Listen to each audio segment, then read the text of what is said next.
আমি ৬৯-এর গণঅভ্যুত্থানে ছিলাম না, ৫২-এর ভাষা আন্দোলনে ছিলাম না। এখন আমার একটা সুযোগ হয়েছে এবার এই আন্দোলনে ভূমিকা রাখার। গত জুলাই গণ অভ্যুত্থানে নারীদের ভূমিকা নিয়ে আপনার কাছে জানতে চাই, কি ভূমিকা ছিল নারীদের?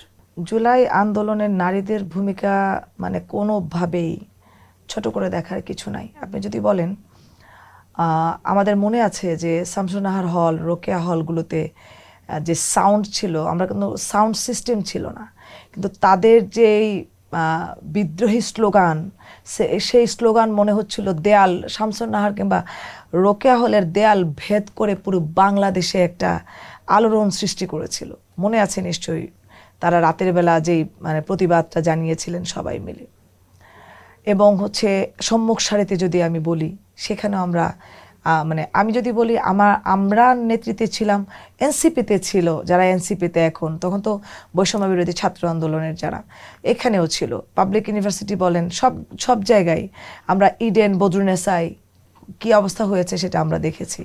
তো আমি কোনোভাবেই এই আন্দোলনে নারীদেরকে ছোট করে দেখার কিছু নাই। ইভেন যেই নারীরা কখনো রাজনৈতিক দলের সঙ্গে সম্পৃক্ত ছিলেন না, তারা মধ্যপথে আমাদের অনেকে খাবার খাইয়েছে নিজের হাতে, কেউ আপনার পানি দিয়েছে, যে যেভাবে পেরেছে। আমার স্পষ্ট মনে আছে, আমরা যখন আন্দোলন শুরু করি তখন অনেক সময় টিয়ার গ্যাসের মানে যখন নিক্ষেপ করে তখন তো ধোঁয়ায় অন্ধকার, কাগজ খুঁজে পাচ্ছিলাম না। উপর থেকে মানে 3তলা 4তলা 5তলা থেকে বাচ্চাদের পুরনো কাগজ, খাতা, বই ফেলেছে আমাদের জন্য। এটাও তো এক ধরনের যুদ্ধ সহযোগিতা, তাই না? তারা যদি ওই সময় আমাদেরকে কাগজগুলো না দিতেন, তাহলে তো আমরা আগুন জ্বালিয়ে নিঃশ্বাস নিয়ে টিকে থাকতে পারতাম না। তো তাদের কোনোভাবেই আন্দোলনের তাদের ভূমিকাকে ছোট করে দেখার কিছু না, একদম প্যারালাল বলতে হবে তাদের ভূমিকা। তৃণমূল নিয়ে বলবেন, তৃণমূলের নারীরা কেমন ছিল?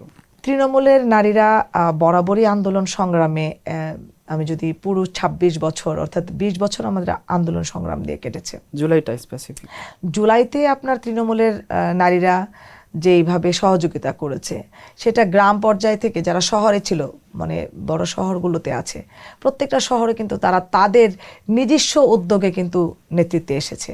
বিষয়টা এরকম না যে কেউ তাদেরকে বলেছে, মানে সেইভাবে তাদের সবার ভেতরে একটা পরিবর্তনের চিন্তা ছিল, এই অন্যায়ের বিরুদ্ধে রুখে দাঁড়ানোর চিন্তা ছিল, নিজের ভোটটা নিজে দেওয়ার যে চিন্তা সেখান থেকে। এবং এই অন্যায়টা এমনভাবে জেঁকে বসেছিল যে সবাই আর নিতে পারছিল না। তো আমার মনে হয় যে প্রত্যেকেই চেয়েছে সেখান থেকে আমি আন্দোলনে যাব, কারণ মুক্তিযুদ্ধেও কিন্তু আমাদের নারীদের অবদান ছিল। সেই নারীদের আমরা কিন্তু বরাবরই তাদেরকে অনুসরণ করি, যে যেহেতু মুক্তিযুদ্ধে নারীরা নেতৃত্ব দিয়েছে, তাহলে আমার একটা সুযোগ এসেছে। আমি ৬৯-এর গণঅভ্যুত্থানে ছিলাম না, ৫২-এর ভাষা আন্দোলনে ছিলাম না, এখন আমার একটা সুযোগ হয়েছে এবার এই আন্দোলনে ভূমিকা রাখার। ঠিক তেমনি তারাও মনে করেছে তাদের এই আন্দোলনে ভূমিকা রাখার নৈতিক জায়গা থেকে সবাই এসেছে। সব নারীরা মাঠে নেমেছে কবে মনে হয়? জুলাইয়ে এটা হয়েছে যখন ক্যাম্পাসগুলোতে, বিশেষ করে রাতের বেলা যখন একদম ঢাকা বিশ্ববিদ্যালয়ে, তারও আগে থেকে নারীরা মানে কাজ করেছে, তারও একদম শুরু থেকে। কিন্তু আপনি ছাত্র আন্দোলনের, বৈষম্য বিরোধী ছাত্র আন্দোলনে ফ্রন্টলাইনটা দেখেন, তখনও তো নারীরা ছিল। আপনি আমাদের সময় যে আমাদের যে আন্দোলন, সেই আন্দোলনে তাকায় দেখেন, তখনও তো আমরা ছিলাম। কিন্তু নারীর অংশগ্রহণটা অনেক বেশি হয়েছে যখন আপনার ক্যাম্পাস থেকে একেবারে রাতের আধারে লাইট বন্ধ করে, বিদ্যুৎ সংযোগ বন্ধ করে একবারে ম্যাসাকার করা হলো, গোলাগুলি করা হলো, একদম ৭১-এর মুক্তিযুদ্ধের মতো একটা অবস্থা হলো।